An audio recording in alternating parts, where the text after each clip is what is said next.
Olá, bem-vindos de volta. Meu nome é Bruno Diniz e a gente está aqui com o World Fintech Festival Brazilian Stage, falando um pouco sobre vários temas em relação ao mercado financeiro, aos avanços, as próximas fronteiras que a gente tem no universo das finanças. E agora a gente vai falar de um painel sobre Web 3.0, que também é um componente super novo que a gente tem surgindo aqui na nossa realidade, e também a infraestrutura de DeFi, de Decentralized Finance, que também já começa a dar as caras e também é um tema que tem sido falado muito ao longo dos últimos meses.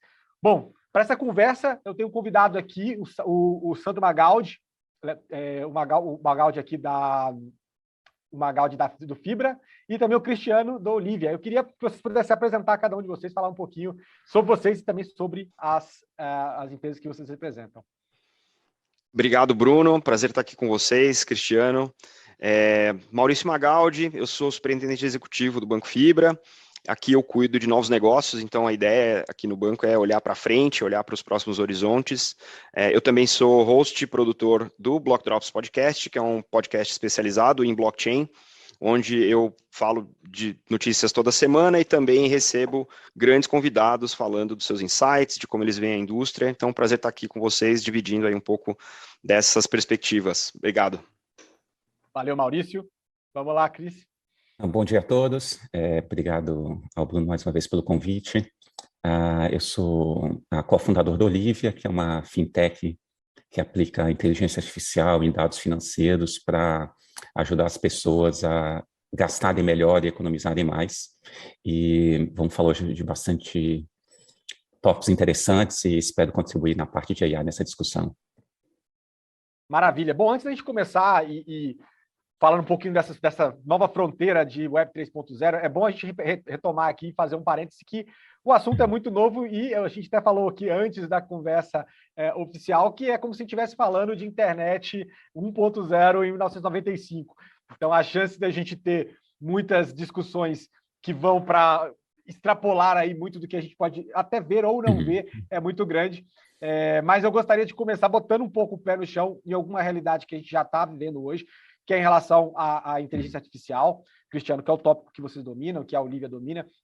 E eu queria ouvir um pouquinho de você, qual os avanços e como a inteligência artificial tem ajudado no processo, principalmente dentro do mercado financeiro, das pessoas lidarem melhor com as finanças, né? E depois a gente tenta transpor isso para como a inteligência artificial também vai ser uma fundação muito importante para todo o resto que a gente vai acabar acompanhando daqui por diante. Não, bom ponto, Bruno, e eu acho interessante essa divisão que você fez, a gente conversar primeiro sobre AI no contexto da internet centralizada hoje, e durante o painel a gente fazer essa transição baseado no que a gente discutiu, como isso pode mudar. Um ponto muito interessante quando se fala de AI no segmento financeiro é que finanças provavelmente é uma das últimas indústrias em que os dados ainda são armazenados por questões claras de segurança e questões regulatórias em empresas que não são Big Techs. Então, hoje, as Big Techs sabem quase tudo da nossa vida. Para quem não está familiarizado com o termo, Big Tech são as maiores empresas de tecnologia, Google, Facebook, Apple, a Microsoft, Facebook, e hoje elas sabem muito da nossa vida, exceto sobre a nossa vida financeira, que hoje, para o bem ou para o mal, estão centralizadas nos bancos. Mais para o bem do que para o mal, porque não gostaria que o leak que a gente escuta dessas empresas toda hora fosse anunciado também pelo meu banco. E como a AI é altamente dependente de dados, e esses dados hoje armazenados nos bancos, eles são uma fonte de riqueza quase inexplorada. E ao utilizar esses dados, eu acredito que a gente verá uma mudança no segmento financeiro, que eu costumo, na Olivia, chamar de primeira onda e segunda onda das fintechs. A primeira onda das fintechs, que eu arbitrariamente falo que vai de 2011 a 2020, envolveu um processo de digitalização dos serviços financeiros. É claro que o Brasil sempre foi muito avançado em tecnologia financeira, ATM, internet banking, mobile banking, etc. Mas com a digitalização, esses novos players na década passada falaram, poxa, eu vou chegar ao extremo de não ter agência. E agora vou reinventar a experiência e vou colocar o cliente no centro dessa experiência digital. E aí temos os famosos neobanks, challengers, os incumbentes, toda essa dinâmica. E eu acho que a gente terminou a década passada com já uma visão do que vai ser esse mundo digital em finanças. E esse mundo é um mundo em que você tem acesso a serviços financeiros de qualquer lugar. Mas a gente viu muito pouco nessa primeira onda a questão de como eu torno esses serviços financeiros para o Cristiano, para o Bruno, para o Magaldi, e não só aquele e-mail que todo mundo recebe para parcelar o pagamento do cartão que você não precisa parcelar, ou você recebe informações de produtos irrelevantes para você. Então, agora tem tag de pedágio no seu carro, mas você não tem carro.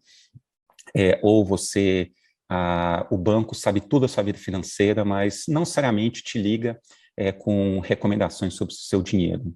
Eu acho que nessa segunda, assim, na primeira onda, o iPhone foi aí talvez o grande propulsor de todo mundo ter uma agência no bolso. O Open Banking e outras iniciativas de Open Data são aí os catalisadores dessa segunda onda em que as fintechs vão talvez deixar de ser menos fin e mais tech, que está muito ligado, e a gente vai chegar nesse ponto mais para frente, com web descentralizada, em que tudo fica muito programático, então tudo naturalmente fica mais tech. Mas quando eu falo da segunda onda, e fazer agora o gancho com AI, essa segunda onda vai ser muito mais relacionada com dados, agora impulsionados pelo Open Bank ou iniciativas de Open Data, em que os bancos vão falar, além dos meus dados, eu tenho dados de outros bancos. Como eu uso isso? E aí a gente chega em situações que a AI possibilita cenários, por exemplo, a gente sabe que a educação financeira é muito ineficiente. Os Estados Unidos faz um investimento anual de quase 1 bi. O Fed investe quase 1 bi, o Banco Central americano, em educação financeira. E foi feito um estudo de retorno sobre investimento e foi 0,algum% de retorno sobre investimento. Eles mediram pessoas expostas a esse investimento e o resultado que teve na vida financeira delas foi basicamente nenhum. Por um princípio que todos nós sabemos que informação não se traduz em ação. Todo mundo sabe que tomar refrigerante, comer gordura, não fazer exercício, não faz bem, e eu continuo fazendo tudo isso. E AI pode entrar agora num cenário que por outro lado, a gente sabe que a melhor forma das pessoas economizarem dinheiro é tomar o dinheiro delas. Mas como é que você toma o dinheiro das pessoas, visto que o dinheiro é delas? E aí entra essa mistura que eu gosto bastante de Open Bank com AI, que o Bruno vai receber o salário dele no banco A daqui 2, 3 dias, e a conta dele do banco A está conectada no banco B. E o banco B vai falar, Bruno, eu vi aqui que o seu salário vai cair daqui a 2, 3 dias, usando AI para prever eventos de liquidez na sua conta, nesse caso o salário, e falar, poxa, Bruno, eu vi que nós temos aqui investimentos em alguns fundos e alguns produtos de investimento, vamos pré-agendar uma iniciação de pagamentos com o Open Banking para fazer esse investimento, porque vai te ajudar a atingir o seu objetivo de viajar para Havaí em 1 mês a menos no seu cronograma. Então, essa combinação de interpretar os dados, né? A gente sabe que os dados do Open Bank, ou os dados financeiros, não são fáceis de ler. Usar esses dados para fazer previsões e fazer recomendações, eu imagino que vai ser a maior mudança que a gente vai ver no segmento financeiro com AI. A partir do momento que agora o banco não só armazena em movimento o seu dinheiro, mas o banco também te ajuda a fazer o seu dinheiro render mais, com hábitos e decisões mais acertadas. Esse é um exemplo, e tem uma série de outros que a gente pode debater ao longo do painel, mas acredito que isso dá uma luz aí das possibilidades que a gente tem. O banco inteligente, que assim como o Waze, o Google e o Facebook prevêem o seu futuro e fazem recomendações de posts, searches e rotas, o seu banco vai começar a fazer isso com o seu dinheiro, seus pagamentos, investimentos e com o seu crédito.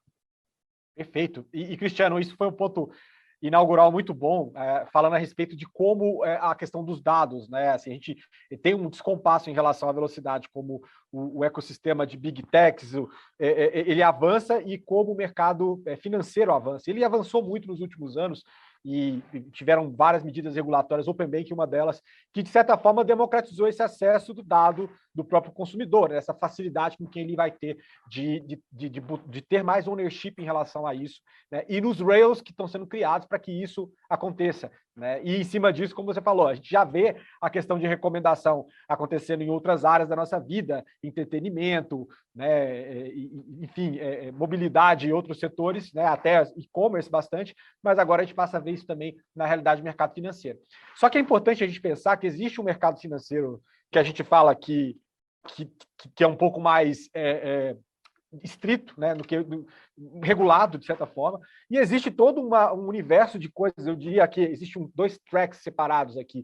A gente tem toda uma realidade de mercado financeiro, de infraestrutura tradicional que está sendo transformada, e a gente falou um pouco disso na primeira parte, e a gente tem uma parte de finanças descentralizadas, toda a parte que começou ali com cripto, e foi evoluindo, e aí a gente está tomando uma dimensão realmente diferente e um corpo próprio aqui. E aí eu queria falar um pouco sobre isso junto com o Magaldi, né? Porque isso acaba sendo os pilares, né, do que a gente vê de Web 3.0, mas eu queria primeiro contextualizar um pouco, né? Se você pudesse contextualizar para a audiência um pouco sobre finanças descentralizadas e, sobretudo, quais problemas que ele resolve, as finanças descentralizadas resolvem, porque a gente tem, de certa forma, eu gosto de chamar que o DeFi é como se fosse o open source do mercado financeiro, né? Você acaba eliminando esse intermediário e você tem um código aberto ali para trabalhar e ser diretamente senhor das suas finanças de uma forma diferente. Mas,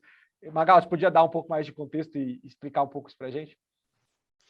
Não, legal. Eu adoro, assim, dados é uma das minhas paixões também, acho todo esse insight do Cristiano fantástico e realmente a gente já ouviu falar, inclusive, até de behavioral banking, né, o banco comportamental, banco contextual, né, Bruno?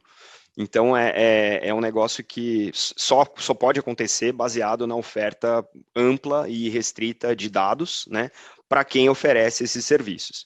E aí, quando a gente fala de dados nesse contexto, né, a gente começa a olhar para essa questão da infraestrutura descentralizada, onde existe uma reversão de como o dado é encarado pelos mercados, né? Quando a gente fala de centralização, e aí a gente está falando quase que exclusivamente de infraestrutura baseada nas blockchains, que são mecanismos, né, de banco de dados distribuídos, com criptografia, com gestão de chaves privadas e públicas, para que os usuários tenham controle absoluto das suas informações.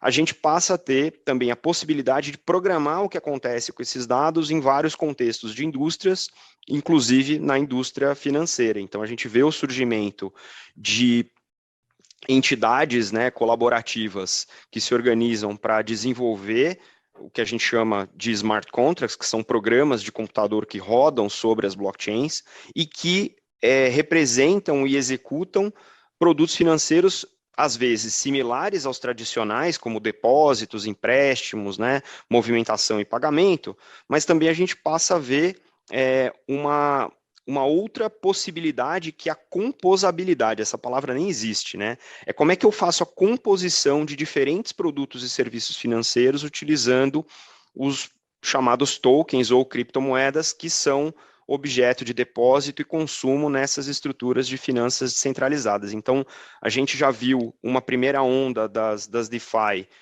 emulando coisas muito parecidas com o que os bancos fazem, né, que é custódia de um saldo e remuneração por aquele saldo num modelo de investimento, e também a parte de empréstimo, onde você toma emprestado uma criptomoeda para uma operação específica e depois devolve, pagando juros e colocando ali uma determinada garantia em token ou em cripto. Mas esses protocolos também te dão um recibo, que é um token correspondente à liquidez que você está oferecendo ou tomando ali, e esse token também pode ser utilizado em outros protocolos ou no próprio protocolo. Então, você começa a ter uma recursividade de produtos e serviços financeiros ao prazer dos usuários, né, dos clientes desses protocolos, e isso passa a dar um desdobramento de possibilidades financeiras que hoje os bancos, por toda a complexidade dos seus sistemas e dos seus controles, talvez não consigam ainda oferecer. A reboque disso, vem uma coisa que para os dados, né, o Cristiano citou um pouco isso também, é a história da privacidade, né? Hoje, as Big Techs praticamente sabem o que eu almocei, né? Porque eu tirei uma foto e botei no Instagram, né? E sabe que hora eu almocei, quanto, né, o que eu comi, onde eu estava.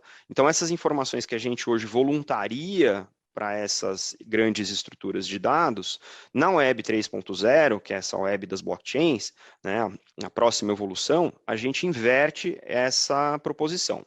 O que a gente tem hoje na chamada Web 2.0 é que o serviço é de graça, essas redes sociais e serviços todos são de graça, mas o produto somos nós, né? Os nossos dados são monetizados por essas entidades. Quando a gente vai para a Web3, a gente inverte isso. Na Web3, que é a web do valor, né, a gente chama na blockchain, é a internet do valor. Por quê? Porque tudo é pago para garantir privacidade e segurança das transações que estão sendo feitas ali. E se tudo é pago, você é dono. Então, esses tokens que o DeFi, né, te permite transacionar estão na tua carteira, você é dono daquelas chaves, então esse é de sua posse e propriedade. E você decide o que fazer com isso e onde colocar esses tokens. Então, a gente está começando a criar uma camada, né, de produtos e serviços financeiros baseado, em infraestrutura distribuída, 2, em controle da privacidade dos dados, e 3, em composabilidade, que é essa palavra esquisita que está nascendo agora, onde a gente consegue empilhar, né, a gente já tem um outro termo interessante que descreve isso, que é o money Lego, né, é o Lego do dinheiro. Você conseguir compor diferentes estruturas financeiras para satisfazer as suas estratégias usando diferentes componentes de DeFi. Então, a gente está muito perto de uma fronteira que ainda é desconhecida, mas eu vejo, por exemplo, muita oportunidade para os bancos, porque os bancos centenários, eles conhecem muito da estrutura, conhecem muito do comportamento e conhecem muito dos incentivos. Por que não levar essa infraestrutura dos bancos para a nova web e maximizar o conhecimento ancestral que essas empresas têm numa nova infraestrutura distribuída com outro conjunto de incentivos? Eu acho que isso talvez esteja melhor para os bancos nesse cenário do que para as Big Techs, no final das contas.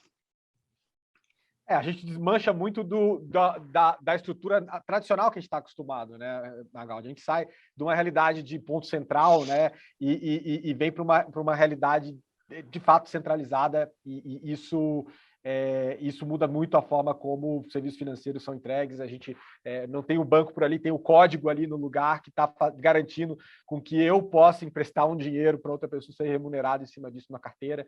É uma realidade diferente.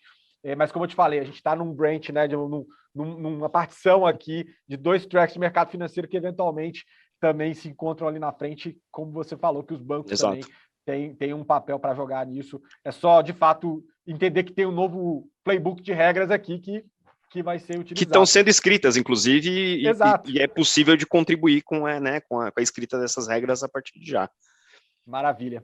E, Cristiano, passando para você, falando um pouquinho, né, agora que a gente entrou um pouco no pano de fundo, né, de finanças centralizadas, de Web 3.0, essa realidade onde você, de certa forma, faz parte daquilo, né, você tem um pouco de ownership naquilo e você paga por esses serviços descentralizados que você utiliza, sem algum agente, né, descentralizado porque não tem um agente central, obviamente, fornecendo isso. Como é que você enxerga o papel da inteligência artificial também atrelada a isso? A gente tem muitos elementos tecnológicos, né, que a inteligência artificial sendo um deles, né, a gente pode, se a gente quiser extrapolar, a gente pode levar, como a gente falou anteriormente aqui, a parte de quantum computing e tudo mais, que, enfim, dá outras camadas que a gente nem consegue hoje tangibilizar. Mas como você vê a inteligência artificial como um elemento que permeia isso e acaba fazendo com que a gente possa vivenciar o Web 3.0?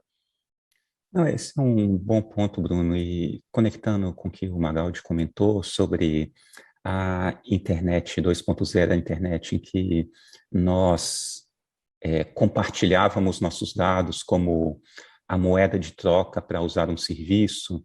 Na Web 3.0, a moeda de troca ela pode ser realmente uma moeda, não até o compartilhamento dos nossos dados. Ele não é a moeda em si, ele é algo que está sendo compartilhado e pago em troca. E eu estou comentando isso porque, como a gente comentou no início do painel aqui, nós três, que dados de um lado, quando a gente fala de blockchain, desmistificando um pouco, blockchain é um grande, vou usar um termo que talvez tecnicamente não seja perfeito, mas para ajudar no entendimento, é um grande banco de dados, é um ledger onde estão todas as transações gravadas.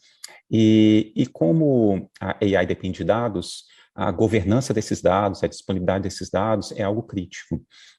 E voltando ao tema do Open Banking, que é um tema que eu não consigo tirar da minha agenda, toda conversa que eu entro, eu acabo entrando em Open Banking, mas acredito que o Bruno também e o Magaldi têm fora hoje do painel um pouco mais, no futuro, no nosso dia a dia, a gente vai falar de Open Banking toda hora. Eu vejo que o Open Banking ainda está na visão da Web 2.0, né? Porque eu tenho experimentado nos países que o Livre opera, você fala para o cliente, poxa, agora conecte as suas contas bancárias com a promessa que no futuro eu vou te dar alguma coisa, eu vou te dar um crédito, vou te dar um investimento, mas naquele momento só você forneceu alguma coisa, você não recebeu nada em troca. E o momento que você forneceu, a partir daquele ponto, aquele dado voltou a estar centralizado num nó da internet, que é o banco. Então, eu imagino que, ao se falar de AI na Web 3.0, assumindo que os dados financeiros de AI vêm de Open Banking, Open Data, eu vejo uma grande oportunidade das pessoas controlarem melhor a questão do Open Banking. Então, a partir de agora, legal, eu vou compartilhar meus dados, e em troca dos dados que eu dou, eu recebo esse token. E esse token fica depositado para mim, que o banco me forneceu. Depois posso usar esse token para várias coisas, serviços no próprio banco e outras coisas. Eu vejo também, quando a gente falou de personalização, recomendação, os bancos estão indo, acho que o Inter foi o grande pioneiro e devemos dar crédito, né, a quem fez primeiro. Não tem nenhuma afiliação com o Inter para não criar nenhum mal-entendido, mas o Inter criou aqui, considerado um marketplace em bancos, e o marketplace vai nessa questão que não tem um detalhe sobre o Inter ser personalizado, mas você usar os dados que o cliente deu para personalizar o marketplace para vender coisas para ele. Então, essa questão, de novo, do token, você poder ser remunerado por compartilhar os dados do Open Banking, usar no próprio marketplace, acho um ponto interessante. Mas falando de AI, tem um outro aspecto, tem uma empresa que tem um token chamado FET, que eu gosto bastante, eles começaram a ligar esses dois mundos, em que eles começaram a criar protocolos, que são protocolos com serviços de AI, em que você pode receber tokens ao compartilhar os seus dados, você pode receber tokens a contribuir com essa rede, mas você também tem que pagar para usar esse serviço com esses tokens. Então, eu imagino que ao descentralizar os dados, e eu acho que o Open Banking é um bom exemplo, talvez os serviços de AI também vão poder ser descentralizados e virarem protocolos. Hoje a gente tem algo muito ingrato no mundo open source, que as coisas são criadas e não são remuneradas, né? Então, eu sempre digo do SMTP, que talvez seja um protocolo que ninguém está familiarizado, de e-mail, HTTPS, que alguém criou, doou para o mundo e não se beneficiou tanto quanto isso, né? Acho que o próprio Linux, hoje as empresas de Linux, elas ganham com serviços, mas a propriedade intelectual do Linux não está lá. Então, eu vejo um mundo muito interessante em que os players vão ser incentivados com tokens a compartilhar dados e ter controle da sua privacidade, serem os donos dos dados, eles estão trocando os dados pelos tokens, mas também o mundo open source poder entrar com mais força no mundo de AI, porque hoje a gente sabe que os algoritmos, eles são open source, porque os algoritmos são matemática, e ainda a gente sabe que a matemática talvez seja uma das primeiras coisas do mundo open source a ser criadas, as primeiras coisas programáticas a serem criadas foi a matemática. Mas não tem muito incentivo para você criar esses modelos, assim, desses algoritmos e compartilhar com o mundo. Até porque esses modelos vão ficando melhores com quem tem mais dados. Então, eu vejo essa oportunidade. E aí, pensando em casos específicos, casos de uso, eu vejo a questão das pessoas desbancarizadas. Hoje, quando a gente pensa, por exemplo, vou dar talvez uma ideia que não vai ser muito popular, mas Bolsa Família. O Bolsa Família é um programa do governo de distribuição de renda, mas a gente poderia ter um programa de distribuição de renda descentralizado, que não dependesse do governo, que a própria sociedade contribuísse diretamente, então pagamos os impostos que vão direto para o Bolsa Família, sem intermediários, sem eficiência, e isso vai direto para a mão das pessoas. E serviços de AI, eu já vi alguns casos nesse sentido, poderiam ser usados para definir a distribuição desse valor. Então, regiões que vão ser afetadas pela seca e vão impactar a renda das pessoas, essas previsões distribuírem essa renda. Eu vi outro caso muito interessante de estacionamento. Existem até estudos que, eu não sei se vocês conhecem, existem técnicas heurísticas para escolher a melhor vaga no estacionamento, para você não ficar rodando procurando a melhor vaga. Então, dizem que depois de você passar por 37% das vagas, você deve pegar a primeira que aparecer, é o ótimo. Então, existem modelos para definir a melhor vaga no estacionamento. Então, você poderia, esse estudo está sendo feito na Alemanha, um piloto, em que os carros estão informando os outros carros sobre as vagas e usando modelos para você estacionar e dependendo de quem está compartilhando as vagas, elas ganham tokens. Então, o meu carro está ganhando tokens por informar vagas disponíveis, e quando eu for estacionar, eu uso esse mesmo token como meio de pagamento. Então, quando a gente fala de pagamentos, renda e vários outros modelos, eu acho que essa combinação de AI, de fazer previsões, as pessoas compartilharem dados em troca de tokens, as pessoas pagarem um modelo com token para achar a melhor vaga ou para ter distribuição de renda, etc., são possibilidades bem interessantes. Eu acho que o grande desafio vai ser essas ideias malucas de vou estacionar sem pagar a prefeitura pela vaga, mas pagar os cidadãos, vou distribuir renda sem ter que os meus impostos irem pelo governo, mas ir direto para a pessoa que precisa. Então, acho que tem várias provocações interessantes que envolvem dinheiro, AI e descentralização dos dados da internet. Eu gostei muito do que o Magaldi falou da internet do valor. Então, todo mundo está coletando valor nesses cenários que eu comentei. E se a gente extrapolar, inclusive, para realidades igual você deu o exemplo da vaga, né? Um exemplo muito claro que a gente poderia ver é um próprio Waze, um substituto ao Waze, um paralelo ao Waze, onde você também fosse remunerado a partir do momento que você participa e manda todos aqueles inputs no final que está beneficiando toda uma comunidade, né? Então, você tem essa forma essa forma muito mais colaborativa, diferente de você remunerar aquele que cria, aquele que consome, aquele que é ponto para poder informar e fazer também a engrenagem girar. Então, você tem um sistema que a gente beneficia as pontas de forma diferente ao centralizado de hoje. E Bruno, um comentário, eu acho que a gente está vivendo agora o Open Banking. O Open Banking, juntando com outro conceito que vocês comentaram, o Open Banking ele poderia ser descentralizado, mas mesmo assim ter governança, né? Porque às vezes a gente tem essa percepção que é descentralizado e não tem governança, mas a gente sabe que os DAOs ou DAOs, eles são organizações autônomas descentralizadas, mas têm governança. E a governança, as pessoas que têm mais tokens, mais colaboram, etc., têm mais voz. Então, às vezes, que essa percepção que, nossa, vai ser o caos descentralizado, uma descentralização não significa caótico, significa, talvez, uma democracia programática, né? Uma democracia que tem contratos que vão reger aí a votação e a decisão.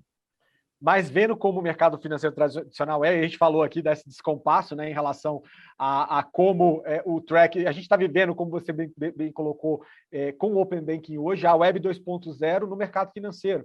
Né? Então, a gente, em paralelo, a gente vê o desenvolvimento da 3.0 com todos os seus componentes também de finanças, mas em algum momento a gente vai ter integrações disso e vai ser interessante ver o que vai vir pela frente. Mas eu queria passar uma pergunta agora para o Magaldi. Eu acho que a gente está acabando sincronizando aqui a temática. Você falou sobre distribuição de renda. A gente tem a conversa da renda básica universal, né, UBI, Universal Basic Income, também acontecendo. E isso acaba virando uma realidade. A gente passou por um período de pandemia, as pessoas tiveram que receber aí também auxílio emergencial. Né? A gente tem já efeitos colaterais sociais em relação a isso, inclusive de pessoas que trabalhavam em cargos de cadeias de restaurante, por exemplo, virando hambúrguer, e que perdeu aquele incentivo porque ele recebia aquilo. Agora a gente entra numa outra realidade onde tem também, dentro dessa realidade centralizada, o Play to Earn, né, que são esses vários aplicações onde a pessoa joga e ganha, né, remunerado por estar jogando, né, e que desincentiva ainda mais a pessoa a vir a fazer serviços de low income, né? Então, assim, Magaldi, um pouquinho, né, a gente sabe que abriu muito também para as pessoas usarem novas soluções digitais, e algumas pessoas, inclusive, eu sei, né, a gente vê nos Estados Unidos, receberam auxílio emergencial, jogou no Robinhood e foi tradar com auxílio emergencial e tudo mais, e além dessa outra realidade de Play to Earn. Como é que você enxerga tudo isso, né, e também juntando com renda básica universal, que também é um tema que a gente está conversando, e tudo isso são elementos que certamente vão nos voltar a entrar em contato conosco novamente no futuro.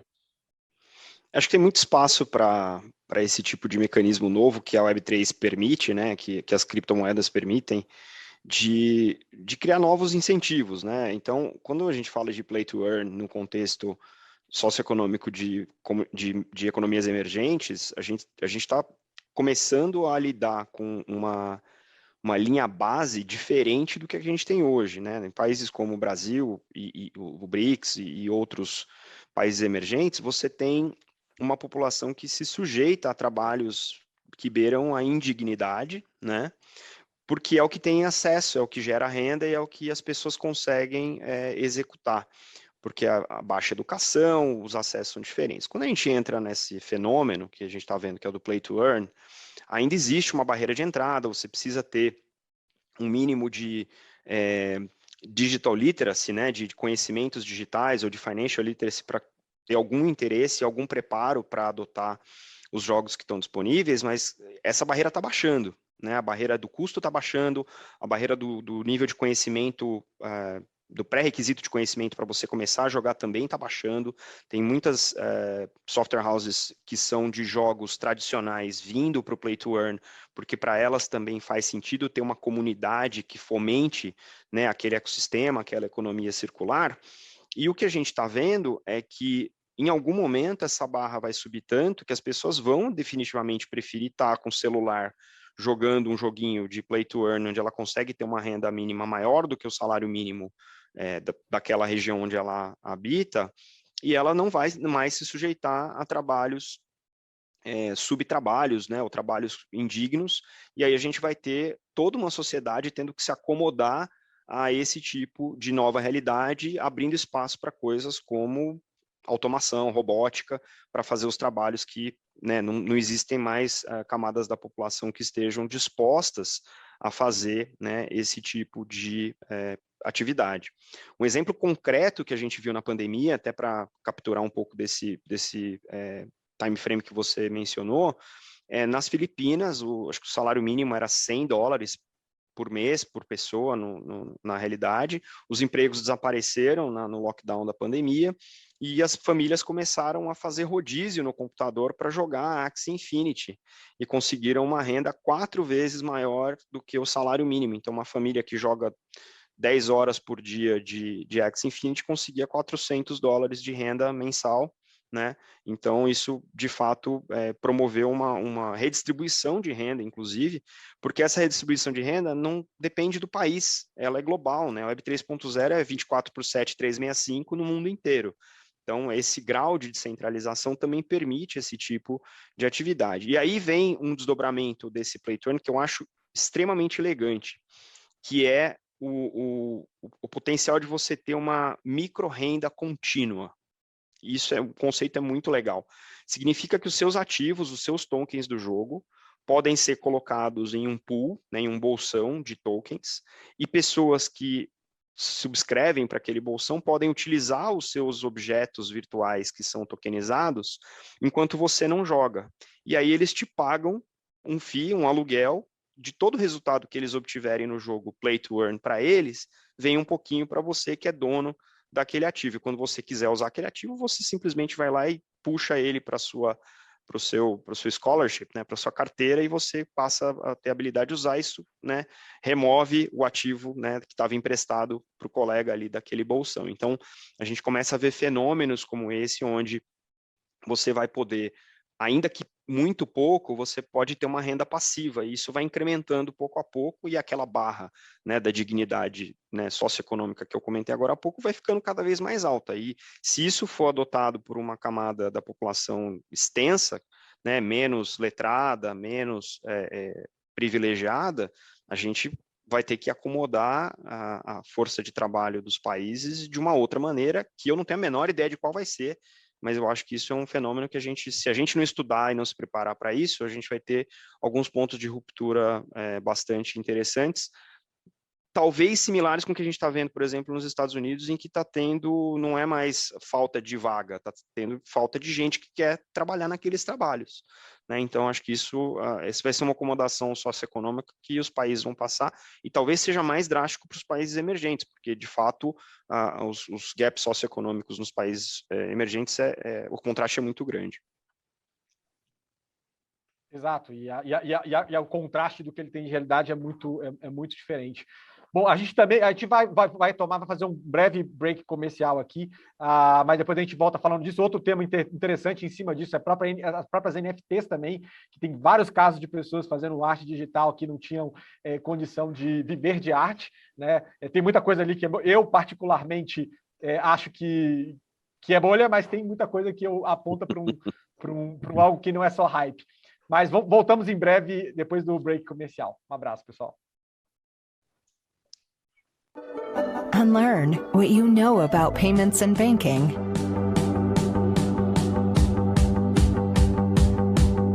As more and more companies look for new ways to improve their business and customer journey, they urge finance to shift from complexity to an invisible, seamless, and organic experience.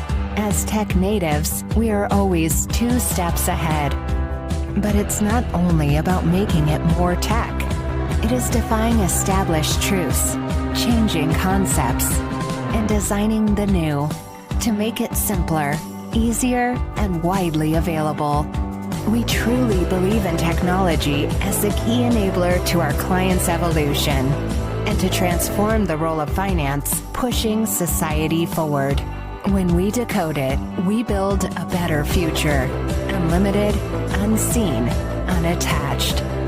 In short, we are here to set you free so you can focus on what really matters.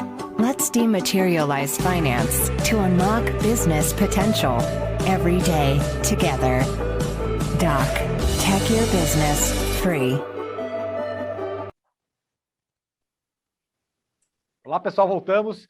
E puxando um pouco mais essa conversa aqui, o Magaldi acabou de citar anteriormente, né, a gente olhando os efeitos colaterais de toda essa realidade, né, a gente tem um momento de Web 3.0, mais do que isso, a gente tem muitas aplicações descentralizadas que são a base disso, e as pessoas, como a sociedade interage com todas essas novas facilidades, essas novas possibilidades de recursos sendo trazidos, e que recursos monetizando, valorizando, inclusive, atividades como jogar um jogo, né, como é o caso do Axie Infinity, que a gente citou aqui agora há pouco, mas existem outros exemplos também, como, por exemplo, a produção de non-fungible tokens, né, que, na verdade, são os NFTs.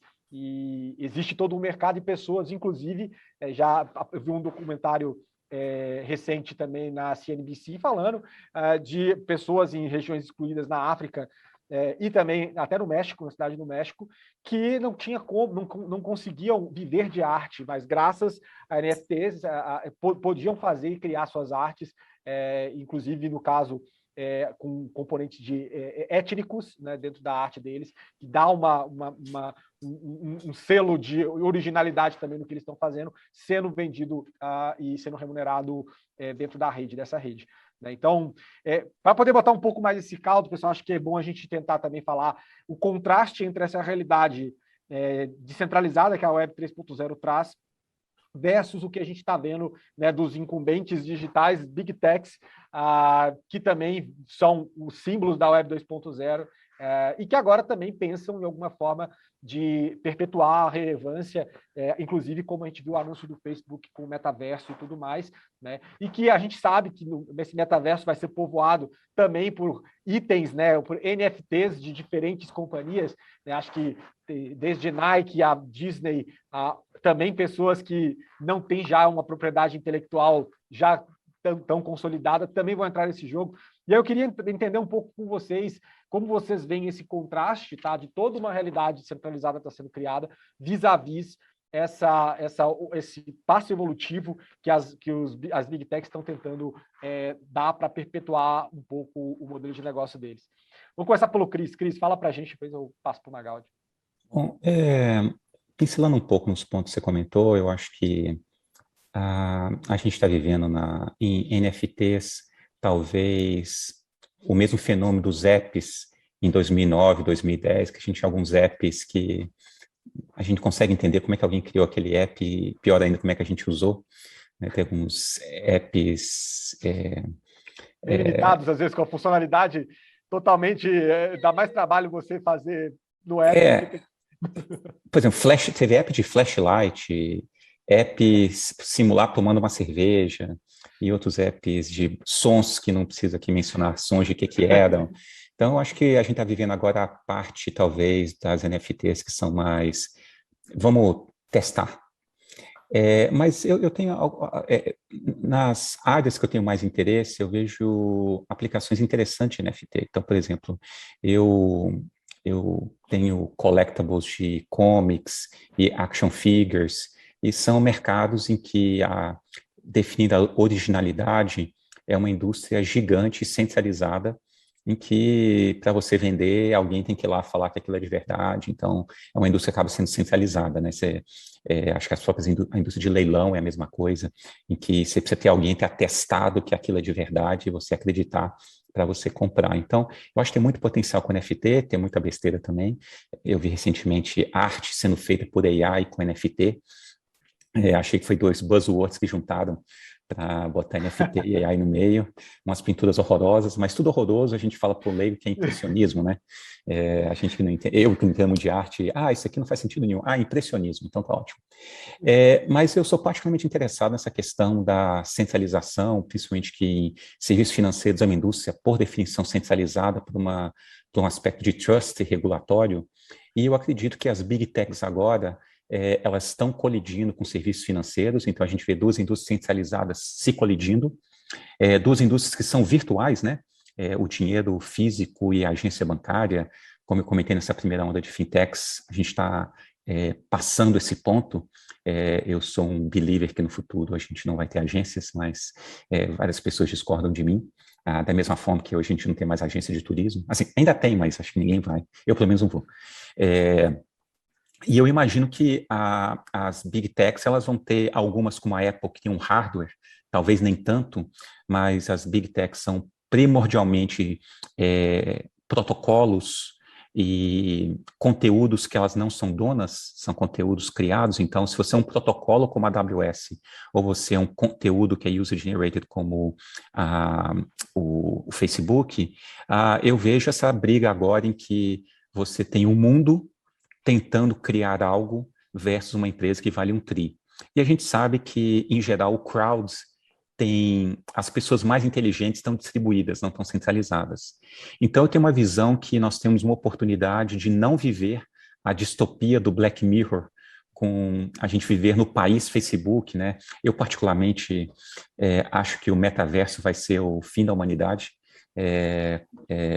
porque eu não quero viver num mundo de realidade virtual, controlar os meus interesses por um algoritmo. Apesar de ser do mundo de AI, eu não quero andar numa rua que a rua vai ser criada pelos meus interesses. Eu quero descobrir o que eu não tenho interesse, para ter novos interesses. Para sair de uma bolha que é insuflada ali para a tua realidade, né? Eu vejo, por exemplo, a única rede social que eu uso, que é o LinkedIn, sempre tem um assunto que não me interessa, eu removo a pessoa ou bloqueio. Quer dizer, eu cada vez vejo mais coisas do mesmo. Então, eu acho que no mundo, a gente tem que, cada vez mais, eu acho que os algoritmos vão ser de como eu exponho as pessoas a coisas que elas não têm interesse. Porque talvez você perca o token da atenção, mas você ganha o token da vida, que é feita de surpresa. Então, para um pouco wrap-up esses pontos que eu comentei, eu acho que NFT, para quem gosta de collectibles como eu, é algo muito interessante. Das pessoas que gostam de arte, que não é a minha área, é interessante. Eu acho que a parte das pessoas que criam, né, os creators da internet, tem muita oportunidade, descentralização. Eu acredito que nós, como sociedade, mais do que a regulação, é a internet centralizada que vai controlar o poder das big techs, que está chegando de uma proporção incontrolável, e acho que vai ficar pior ainda quando big tech e finanças virar uma coisa só. E eu acho que o terceiro ponto relacionado com o metaverso, eu sou da época do Second Life, não sei se vocês são dessa época, acho que o pessoal aqui nem deve saber o que é Second Life, mas foi um primeiro attempt de fazer um metaverso. Era muito legal, mas ficou muito chato, muito rápido. E eu sou um pouco, por assistir muito Black Mirror, eu tenho receio que o metaverso vai tornar todos nós muito superficiais e muito previsíveis, então espero que a internet descentralizada nos proteja contra o metaverso e tenham vários metaversos que ninguém controla e ninguém fala para o Magaldi que ele só vai assistir esse tipo de filme ou só vai nesse tipo de loja. Nos tiram do acaso e nos colocam programados, né? Acho que tem um pouco desse componente que me preocupa também. A gente vive muito na nossa bolha. O próprio reflexo do que a gente vê hoje na internet são várias bolhas que a partir do momento que você encontra e reforça a sua bolha, fica mais difícil ainda você trocar ideia, porque você acaba tomando um grau de, inclusive, às vezes até fanatismo por suas opiniões, né? Então, esse é um ponto interessante. E outra coisa, né? A gente estava falando um tempo atrás, ali, antes da questão inclusive das entidades né, autogovernáveis aí, né? Das DAOs e tudo mais. Inclusive, em casos como esse, a gente também tem um ser humano escrevendo código, então, assim, nada é perfeito ainda, a gente tem muitas iterações para passar até chegar em modelos que de fato façam sentido para a coletividade. Mas voltando só um pouquinho antes de passar a bola para o Magaldi, né, você falou ali das NFTs, eu entendo que a gente está um pouco naquela questão do hype cycle que a gente vê da Gartner, né? Assim, aquele momento onde a coisa está absurdamente buzzword, todo mundo comprando porque acredita muito, e daqui a pouco, em um determinado momento, acho que as pessoas caem na real e uma parte disso é perdido, mas o legado disso, né? Como aconteceu muito com blockchain, até recentemente, com ICOs, inclusive, que foi um negócio que em 2017 foi uma loucura, e hoje muito projeto que não servia a nada e que não ia dar em lugar nenhum, nem o próprio criador sabia muito o que ele queria com aquilo, levantou muito dinheiro, mas a gente está caminhando para a racionalidade aí, pelo menos espero. Eu costumo dizer, Bruno, que inovação é um modelo estatístico, né?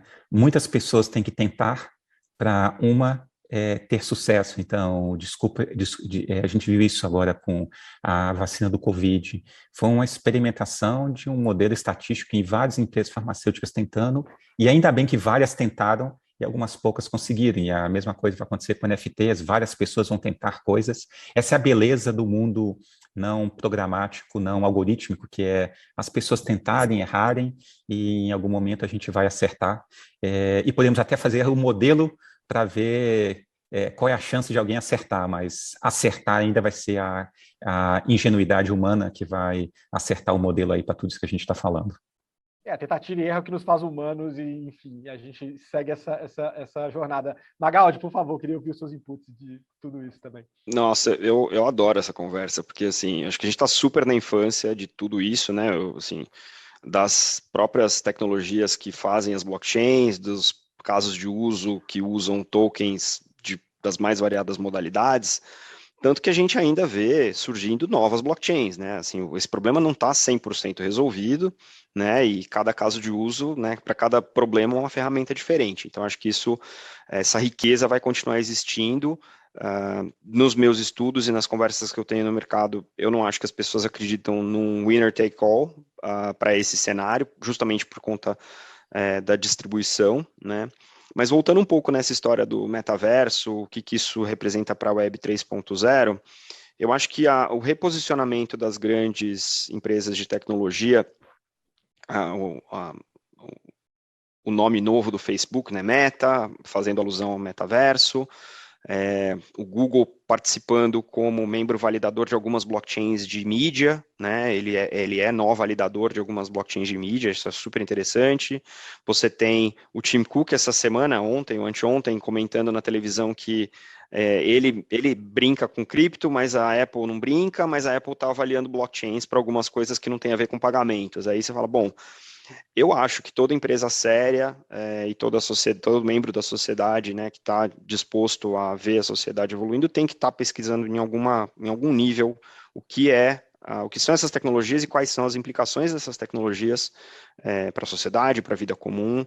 E o metaverso, assim, de novo, também está na super infância, não tem uma definição exata, né? Cada um que você fala que é realidade aumentada, com realidade virtual, com blockchain, com AI, com tudo. Então, assim, é tudo e não é nada. Então, acho que a gente vai ver esse progresso, essas discussões, para variar, né?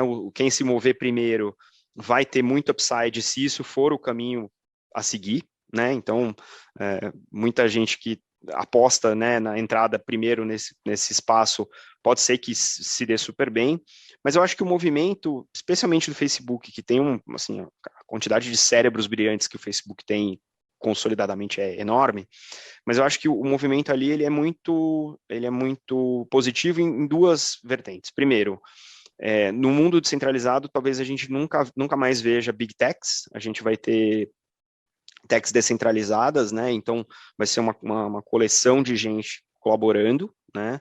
Sem concentração, mas eu acho que tem um papel muito grande do Facebook em educar quem ainda não entendeu o que é o metaverso, o que é o Web 3.0, o que é blockchain, o que é NFT, porque hoje a capilaridade do Facebook enquanto plataforma de mídia é gigantesco, né? E a gente sabe que só vamos ter massa crítica para a adoção dessas coisas novas, e tudo que a gente está falando aqui ainda é ultra nicho, quando houver uma adoção massiva. E aí vem uma coisa que a Web 2 faz muito bem, que a Web 3 vai precisar fazer para ter essa adoção massiva, que é a tal da UX, né? A User Experience, a experiência do usuário.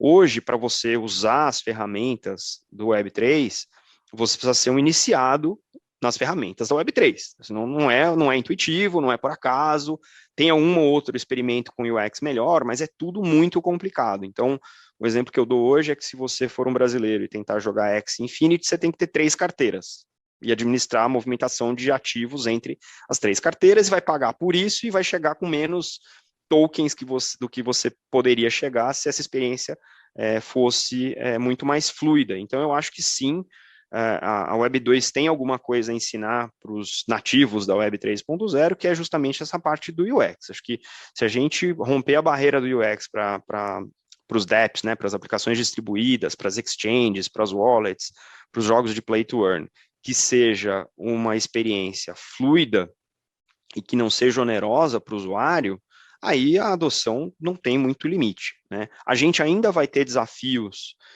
nesse espaço, que são os desafios do phygital, né, que é o físico com o digital. Essa fronteira, ela ainda é difícil de você administrar do ponto de vista tecnológico, né, do ponto de vista de processos, mas eu acho que em algum momento, não só as tecnologias que a gente tem hoje, mas como as tecnologias do tipo IoT, né, Internet das Coisas, os dispositivos, eles vão começar a ser mais popularizados, e aí você começa a ter uma ligação dessa fronteira mais fluida, e aí realmente eu acho que a gente passa a ter a possibilidade de viver na internet do valor e não necessariamente, né, permeando um metaverso digital, porque aí a gente já cruzou a fronteira do físico e a gente consegue ter a internet do valor presente, inclusive no IRL, né, in real life. Muito bom. E é interessante, você falou da parte de usabilidade, é realmente algo difícil, é difícil inclusive para gerações que não estão no pulso do momento atual, ou que não tem esse componente de curiosidade, né? E numa realidade como essa, a gente, além de ter uma camada de experiência, como você falou, que as Big dominam muito bem, né? Que é bastante importante tentar ver como isso planifica, tem a parte também de curadoria. A partir do momento que você também tem, né, centenas, milhares de diferentes aplicações, obviamente aquelas que tiverem mais escala vão acabar se mantendo, né? Mas a gente também tem essa dificuldade de ver quem sobrevive nesse mercado, e a curadoria para a utilização também delas, né? Bom, muito, muito bacana. E agora, passando para o Cris, eu queria ouvir um pouco, Cris, aí, saindo um pouquinho dessa parte que a gente está viajando um pouco no futuro, mas queria trazer um pouco para a realidade, você como empreendedor que está no Vale, que criou uma empresa de inteligência artificial para mercado financeiro, né? Para você poder fazer também uma análise de como a gente vê o cenário hoje brasileiro de AI, inclusive aplicado ao mercado financeiro, né? Da tua leitura, o quão longe, o quão distante, vocês da Olivia, de fato, ocuparam esse espaço que não estava sendo pego, né? Eu inclusive, escrevi um livro recente chamado A Nova Lógica Financeira, que fala disso, da personalização, que, de fato, o player tradicional não consegue entregar aqui. É muito de você receber a oferta de crédito sem ter perfil tomador de crédito e aquela coisa desconexa. E eu queria que você pudesse botar um pouco de colorido nessa maturidade aqui ainda local a respeito desse tema. O maior desafio, eu vejo, da adoção de AI pelos bancos, na verdade, são 3. Primeiro é a falta de talentos no mercado, nessa área específica. Formar uma pessoa Eu acho que uma onda muito grande que a gente teve em tecnologia foi a mobilidade, aí com iOS, Android. Em geral, demorava 3 anos para formar um desenvolvedor sênior de iOS e Android. E aqui as pessoas podem ter opiniões diferentes, o que é sênior, o que é tempo, mas como ballpark, em 3 anos, você tinha uma pessoa muito boa. Em AI, demora 10 anos. Então, a maior parte das pessoas que trabalham com AI, se não a totalidade, trabalham com algo que ninguém gosta, matemática e estatística.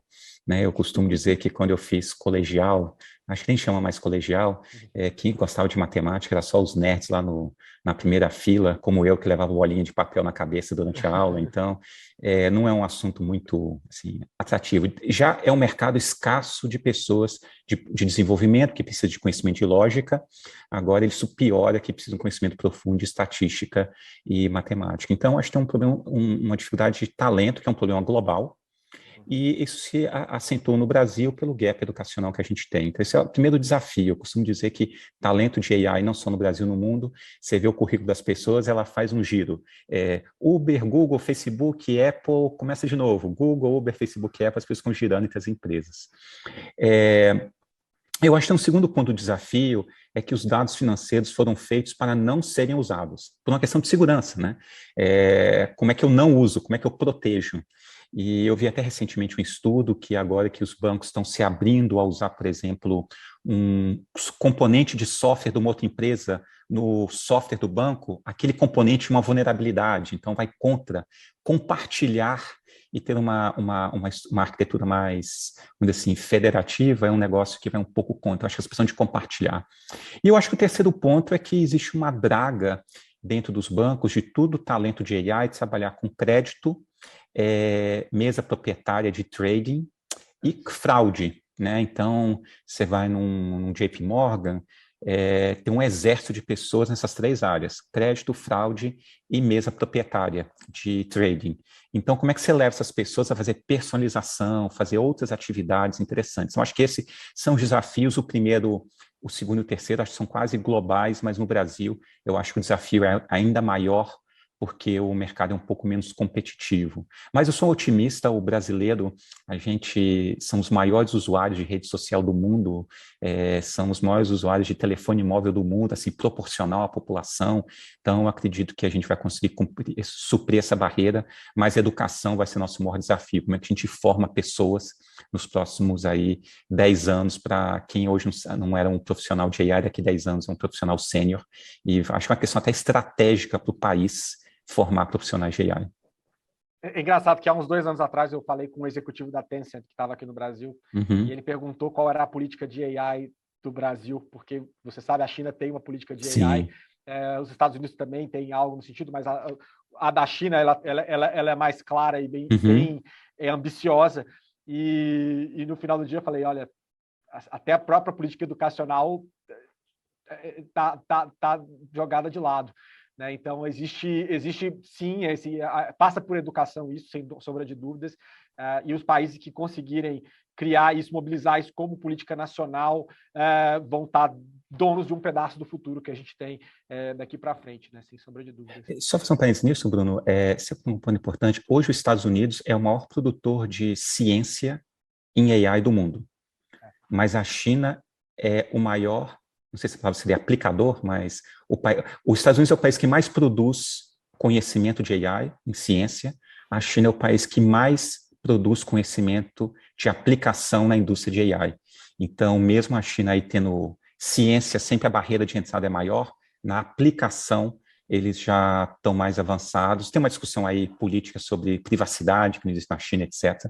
Mas essa questão de política nacional de AI é um ponto importante que você mencionou. Perfeito.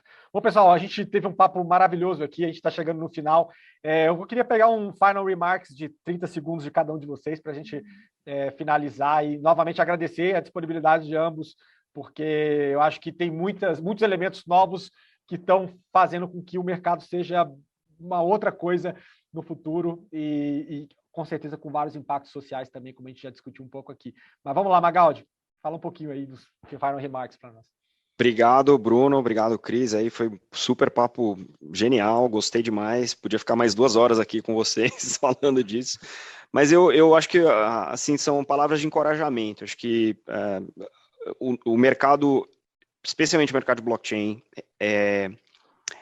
não remunera, mas ele recompensa muito se você estudar, se você fizer a pesquisa, se você falar com as pessoas estão super abertas à colaboração, né? A tecnologia é uma tecnologia de colaboração e o mercado também. Então, eu encorajaria bastante as pessoas a procurarem as pessoas que estão mais envolvidas nesse mercado para aprender, né? Trazer para debate. Nem todo mundo tem resposta, mas é importante a gente ter as perguntas, né, certas nesse momento e tirar todas as dúvidas, né? E também convido as pessoas a seguir no LinkedIn, ouvir o podcast, Block Drops, toda semana, que eu acho que é um bom ponto de partida para quem ainda não começou a estudar. Eu trago sempre as novidades e as curiosidades, eu também faço as críticas quando precisam, né?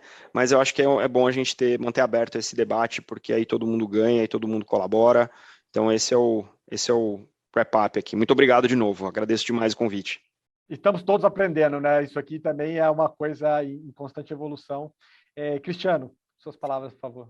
Bom, primeiro quero agradecer aí ao Bruno, que foi não só mediador, mas painelista aí com contribuições, ideias, aprendi bastante aí com a sua moderação hoje, e também agradecer ao Magaldi aí, que foi bem generoso. Você ganhou um ouvinte para o seu podcast, tive um sneak preview aqui, foi muito legal. Eu queria mencionar 2 coisas rápido. A primeira é que eu tenho 2 assuntos que particularmente eu acredito que vão ser definidores aí do nosso futuro próximo. O primeiro é a questão de como as Big Techs e AI influenciam a estabilidade geopolítica do mundo. Eu tenho essa tese que os russos invadiram os Estados Unidos pelo Alasca, mas invadiram pelo Facebook, graças à centralização e AI. E aí, quando a gente fala de descentralização, eu fico muito feliz, porque, como profissional de AI, eu sempre tenho essa preocupação de dar dados e poder cada vez mais centralizado, e acredito que a descentralização, a internet centralizada, Web3, blockchain, vão permitir aos profissionais de AI dormir mais tranquilos à noite, porque esse poder de AI está sendo melhor distribuído e melhor moderado, e os dados melhores controlados.